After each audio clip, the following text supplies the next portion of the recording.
গতকাল রাতে বিশ্বখ্যাত সংবাদ সংস্থা জার্মানি ডয়েচে ভেলে র্যাবকে নিয়ে আরেকটা ডকুমেন্টারি করেছে। এটা শুধু র্যাবকে নিয়ে বললে একটু ভুল হবে। এটা আসলে জাতিসংঘের শান্তিরক্ষী বাহিনীতে র্যাব এবং শ্রীলঙ্কার সেনাবাহিনীর কিছু মানুষের অংশগ্রহণ করা নিয়ে ভয়ঙ্কর কিছু তথ্য আছে, এবং এটা আমাদের সামনে একটা অশনি সংকেত তৈরি করতে যাচ্ছে কিনা জাতিসংঘের শান্তিরক্ষী বাহিনীতে আমাদের পিসকিপাররা যাওয়ার পথে, এই প্রশ্ন আসলে উঠবে। ডকুমেন্টারির শুরুতে একটা খুব গুরুত্বপূর্ণ কথা আছে। ইনফ্যাক্ট ডকুমেন্টারিটা আমি মন্তব্যে দিয়ে দিব, তারপরও এটা কন্টেন্টটা বলতে হবে সো দ্যাট আমরা গুরুত্বটা বুঝতে পারবো। এটা দিয়ে আমি অ্যানালাইজ করতে চাই, সো কন্টেন্ট সম্পর্কে আমি কয়েকটা কথা একটু বলে দিই। শুরুটা করেছে খুব ইন্টারেস্টিং একটা বিষয়তে, ব্যাপারটা সত্য যে পৃথিবীর সবচাইতে ভালনারেবল মানুষদের রক্ষা করার জন্য পিসকিপাররা যায়, এবং পিসকিপার সাধারণত সেই দেশগুলোতে যায় যেখানে স্টেট মেশিনারি ফেল করেছে, তারা আর ঠিকঠাক মতো করে কিছু মেনটেন করতে পারছে না, তখন জাতিসংঘ পিসকিপাররা যায়।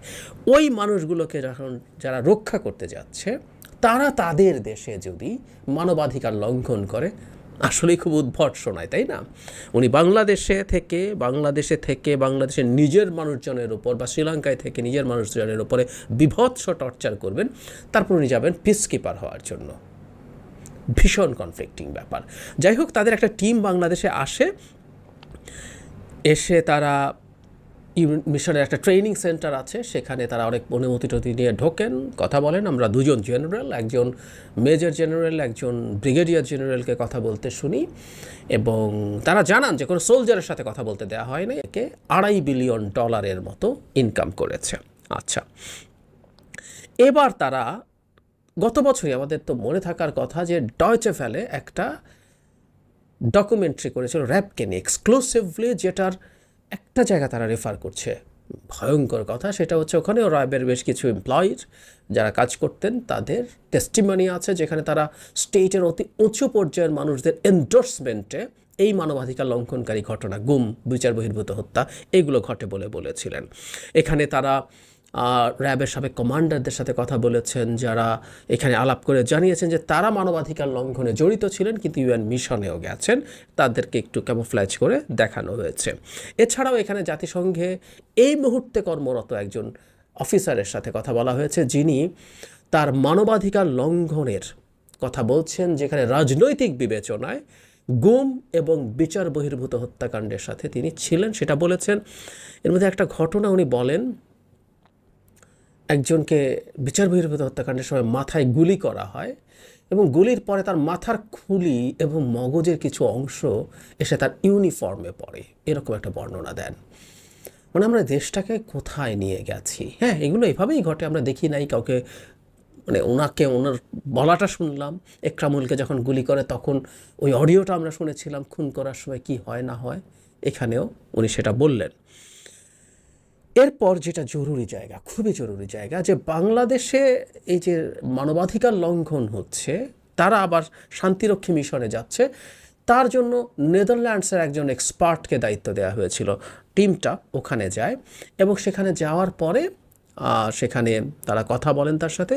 ওই ভদ্রলোক তখন বলছেন, খুব ইন্টারেস্টিংলি, তারা বলেছিল যে র্যাবের বিরুদ্ধে অত্যন্ত বিশ্বাসযোগ্য তথ্য সমৃদ্ধ অভিযোগ আছে, তারা গ্রেফতার, আরবিট্রারি গ্রেফতার, নির্যাতন, হেফাজতে, গুম, বিচার বহির্ভূত হত্যাকাণ্ড, এগুলোর খুব নির্ভরযোগ্য অভিযোগ তাদের কাছে আছে, এবং তাদের পরামর্শ ছিল র্যাবকে, কখনো র্যাবে চাকরি করেছে বা এখন করছে বা ভবিষ্যতে করবে এমন কাউকে কখনো জাতিসংঘের শান্তিরক্ষী বাহিনীতে যাতে নেওয়া না হয়।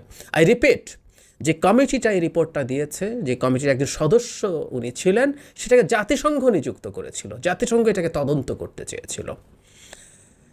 এরপর তারা আরেকটা তথ্য দেন যে এভাবে এখন পর্যন্ত তারা অন্তত 100 কিছু সিক্রেট ডকুমেন্ট তারা পেয়েছেন, 100 র্যাব অফিসার যারা র্যাবে দায়িত্ব পালন করেছেন, শান্তিরক্ষী বাহিনীতে গেছেন, এবং এদের মধ্যে 45 জন হচ্ছে 19 সালের, এটা ওই রিপোর্ট যে দিয়েছে ওই মানবাধিকার রিলেটেড, তারপরে গেছে 45 জন।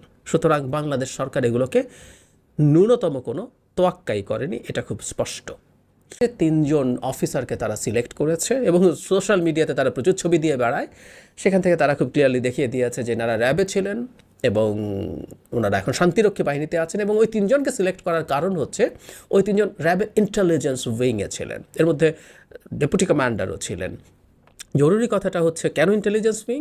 ডকুমেন্টারির ভাষ্য মতে এই উইংটাই নির্যাতন, বিচার বহির্ভূত হত্যাকাণ্ড এগুলোর সাথে মূলত জড়িত।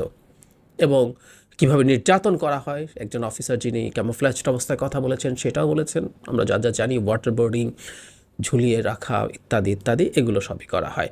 এখন বলা হচ্ছে যে যখন প্রচুর সমস্যা আসতে শুরু করলো, বিশেষ করে প্রচুর রেপের ঘটনা আসলো জাতিসংঘের শান্তিরক্ষীদের বিরুদ্ধে, তখন জাতিসংঘ ডিসাইড করেছে যে প্রত্যেকটা রাষ্ট্রকে প্রত্যয়ন করতে হবে আন্তর্জাতিক মানবাধিকার আইন লঙ্ঘনকারী অথবা অভিযোগ থাকা, এটা ইম্পর্ট্যান্ট, অভিযোগ থাকা কাউকে তারা এই জাতিসংঘ মিশনে পাঠাচ্ছে না। জাস্ট ওনারা 5 জন যাদেরকে দেখিয়েছে যারা এগুলোর সাথে জড়িত আছেন, তাদের ব্যাপারে তো বাংলাদেশ ওই কথাটা লিখেছিল, তার মানে একটা মিথ্যে কথা লেখা হয়েছে। That's what they are claiming. তারা জাতিসংঘের সাথে কথা বলার চেষ্টা করেছেন, অফিসিয়ালি জাতিসংঘ তাদেরকে কোনো রকম কোনো জবাব দেয় নাই, একটা রিটেন স্টেটমেন্ট দিয়েছে গতানুগতিক ধরনের। কিন্তু এখানে একজন জাতিসংঘের এক্স আন্ডার সেক্রেটারি জেনারেল, যিনি মানবাধিকার বিষয় নিয়ে কাজ করতেন, ওই উইংয়ে ছিলেন, তিনি খুব ইন্টারেস্টিং একটা তথ্য দিয়েছেন। সেটা হচ্ছে জাতিসংঘে যারা সোলজার পাঠায় তারা জাতিসংঘকে আসলে ব্ল্যাকমেইল করে। কীরকম? উনি বলছেন যে উন্নত দেশগুলো ক্রমাগত তাদের জাতিসংঘের শান্তিরক্ষী বাহিনী তুলে নিচ্ছে, কারণ ওখানে তো আসলে রিস্কি জায়গা, খুবই টাফ জায়গা, পরিবেশ ভালো না, এবং জরুরি কথা জীবনের ঝুঁকি আছে, মারাত্মক ঝুঁকি আছে। ফলে যেটা হলো, উন্নত দেশগুলো তাদের ক্রমাগত, তারা অস্ট্রেলিয়ার উদাহরণ দেখাচ্ছিলেন, যাদের একসময় সিগনিফিক্যান্ট নাম্বার অফ পিসকিপার্স ছিল, তারা তাদেরকে সরিয়ে নিচ্ছে। এবং যেহেতু তাদের টাকা আছে, তারা টাকা দিচ্ছে, তোমরা ঠিক আছে অন্যান্য জায়গা থেকে হায়ার করো, বাংলাদেশ, পাকিস্তান, এরকম দেশগুলো থেকে, নেপাল, তাই করতে বলা হচ্ছে। এখন যেহেতু আমাদের মতো দেশের সোলজাররাই ওখানে বেশি যায়, উনি বলছেন, ওই আন্ডার সেক্রেটারি জেনারেল বলছেন যে তখন আপনি আসলে ব্ল্যাকমেইল করেন। ব্ল্যাকমেইলটা কীরকম? ধরুন বলা হলো যে না, এরা তো মানবাধিকার লঙ্ঘন করেছে, এদেরকে নেওয়ার দরকার নেই। তখন বাংলাদেশের মতো দেশ ধরে নিলাম, তারা খুব রিয়্যাক্ট করে, তাহলে কিন্তু আমরা পাঠাবো না, আমাদের সবাইকে এদেরকেই নিতে হবে। সো এই ব্ল্যাকমেইলটা করেন যে তুমি আমার এদেরকে না নিলে আমি পাঠাবো না। এবং জাতিসংঘ যেহেতু মনে করছে, ওখানে উনি খুব চমৎকার বলেছেন যে দুটো ব্যাড অ্যাপল যুক্তি দিতে গিয়ে, যদি এটা খুব ভয়ঙ্কর কথা, দুটো ব্যাড অ্যাপল গেল, কিন্তু ওখানে হাজার হাজার মানুষের হয়তো জীবন রক্ষা হয়। সো জাতিসংঘ জেনে শুনে এরকম মানবাধিকার লঙ্ঘনকারীদেরকে জাতিসংঘ মিশনে যেতে পারমিশন দিতে বাধ্য হয়, because of the blackmailing of those countries. এটা হচ্ছে তার বক্তব্য। এটার বিরুদ্ধে ওখানকার যারা মানবাধিকার এক্সপার্ট ছিলেন তারা খুব শক্তভাবেই প্রতিবাদ করেছেন। যদিও বাংলাদেশ যে হুমকি দিচ্ছে, এটা পরবর্তীতে বলা হচ্ছে যেরকম লুক্রেটিভ জব, আমি সোলজার পাঠাবো না, এটা বলার আদৌ কোনো সক্ষমতা বাংলাদেশের মতো দেশের হবে কিনা সেটাও প্রশ্ন। যাই হোক, তর্কে ঢুকছি না, আমি কন্টেন্টগুলো বলে শেষ করি। শেষের দিকে একটা ভয়ঙ্কর দৃশ্য দেখা যায়, আমি তো অবাক হয়েছি। দ্য ওয়ে সাবেক পররাষ্ট্র প্রতিমন্ত্রী জনাব শাহরিয়ার আলম কথা বলেছেন।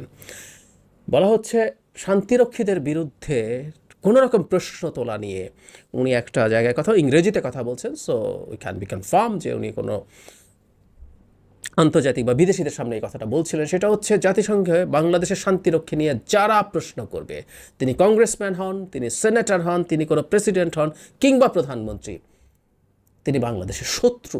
অত্যন্ত অ্যাগ্রেসিভ, আপনার ভিডিও যখন দেখবেন অত্যন্ত অ্যাগ্রেসিভ ঢঙে কথা বলেছেন। মানে মানুষকে হুমকি দিতে দিতে দিতে দিতে দিতে, আমি যে বললাম, আমি অনেক আগে একটা ভিডিও করেছিলাম যেখানে আমার বক্তব্য ছিল, আপনি আসলে এসব করতে করতে you are programmed, you are tuned. স্বাভাবিকভাবে যেটা হয়, দেশের পররাষ্ট্র প্রতিমন্ত্রী, আপনি এই ব্যাপারগুলো নিয়ে সফটলি কথা বলা, এই সব ছিল, হ্যাঁ এটা যদি হয় আমরা দেখবো, তদন্ত ইত্যাদি ইত্যাদি। আপনি আমাদেরকে এভাবে হুমকি দেন, তো সেই হুমকিটা ওখানে দিচ্ছেন, এই ঢঙে দিচ্ছেন, এইভাবে দিচ্ছেন। এই হচ্ছে মোটামুটি কন্টেন্ট অফ দ্য ডকুমেন্টারি, আপনারা দেখে নেবেন। আর যারা দেখবে না তাদের জন্যই বলা। কিন্তু একটা তথ্য একটু দিয়ে রাখি, শুরুতে যে বলছিলাম বাংলাদেশ কি সর্বোচ্চ সংখ্যক শান্তিরক্ষী পাঠায়? উত্তর হচ্ছে না। আমি ভুল না করে থাকলে 19 সাল থেকে, এই তালিকা যে কেউ দেখে নিতে পারেন, 19 সাল থেকে 23 সালের অক্টোবর পর্যন্ত অ্যাটলিস্ট এই টানা বাংলাদেশ 1 নম্বর পজিশনে ছিল। এই মুহূর্তে বাংলাদেশে 1 আর নেই, বাংলাদেশ 3-এ আছে। ইয়াস, তার মানে এই প্রশ্ন আমরা করতেই পারি, বাংলাদেশকে কি অলরেডি জাতিসংঘের শান্তিরক্ষী বাহিনী থেকে কমিয়ে ফেলা শুরু হয়েছে? এটা এসব মানবাধিকার লঙ্ঘনজনিত অভিযোগ হোক, অথবা অথবা সরকারের উপরে তো চাপ দেওয়ার প্রশ্ন আছেই। আমাদের মনে থাকার কথা, আমেরিকান কংগ্রেসম্যানরা বাংলাদেশের সব বাহিনীকেই, শুধু র্যাব না, সব বাহিনীকেই জাতিসংঘ থেকে সরিয়ে নেওয়ার জন্য আহ্বান জানিয়েছিলেন। ইনফ্যাক্ট মানবাধিকার লঙ্ঘনের এই অভিযোগ শুধু বিশেষায়িত পুলিশ, র্যাব না, প্রচুর এক্সট্রা জুডিশিয়াল কিলিংয়ের অভিযোগ আছে সাধারণ যে পুলিশ, তাদের বিরুদ্ধেও তারা এরকম আহ্বান জানিয়েছিলেন। সেটারই একটা বহিঃপ্রকাশ হিসাবে কি ধাপে ধাপে বাংলাদেশকে সরিয়ে ফেলা হচ্ছে? Who knows. এইরকম একটা ডকুমেন্টারি যখন আবার হলো, এর আগে র্যাবকে নিয়ে ডয়েচে ভেলের ডকুমেন্টারি হয়েছে। এই যে কিছুদিন আগে, দুদিন আগেই আমাদের এক্স মিলিটারি চিফ, যিনি আল জাজিরার একটা ডকুমেন্টারিকে তার এই সংকটের পেছনে দায় দেখাচ্ছিলেন, তাহলে তো আমরা যদি সেটাকে সঠিক ধরে নেই, তাহলে তো এই ডকুমেন্টারিটারও একটা সিগনিফিক্যান্ট ইম্প্যাক্ট থাকতে পারে সামনের সময়ে। বাংলাদেশের জাতিসংঘের শান্তিরক্ষী বাহিনী কি চাপে পড়তে যাচ্ছে? আমাদের সেই প্রশ্ন আসবেই। এবং সত্যিকার অর্থে জাতিসংঘ যখন ডয়েচে ভেলের মতো একটা প্রতিষ্ঠানে এই রকম একটা ডকুমেন্টারি উইথ প্রুফ দেখানো হয়েছে, তার জন্য চুপ থাকা কঠিন হবে। ফলে র্যাবের উপরে অন্তত এই ধরনের চাপ আসবে যে এখানে কেউ গেলে সে জাতিসংঘের শান্তিরক্ষী বাহিনীতে যেতে পারবে না। এটা আসার সম্ভাবনা যথেষ্ট পরিমাণ আছে। কিন্তু এখানেই সংকটটা সরকারের জন্য, কারণ র্যাব লুক্রেটিভ জায়গা। র্যাবে গেলে আমি আবার জাতিসংঘ মিশনে যেতে পারবো না।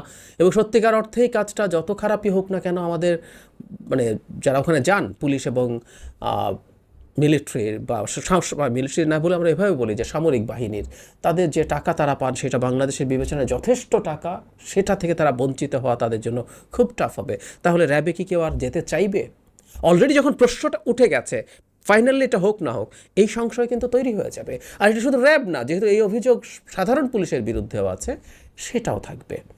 বটম লাইন হচ্ছে, আমরা শেষে এসে বলতে পারি, দুটো ঘটনা পরপর ঘটলো। জনাব Aziz Ahmed, ex military chief, তার উপরে আমেরিকান স্যাংশন আসলো, তারপর এখন এই আলাপ হচ্ছে। এই সবগুলোকে আমরা যদি একত্র করি, তাহলে বলাই যায় যে সরকারের সামনের দিনগুলো খুব খারাপের দিকে যাচ্ছে। এবং বিশেষ করে জাতিসংঘের শান্তিরক্ষী বাহিনীতে সৈন্য পাঠানো নিয়ে যদি আমাদের মেজর প্রবলেম হয়, সেটা বড় সংকট সরকারের জন্য তৈরি করবে, ফর শিওর।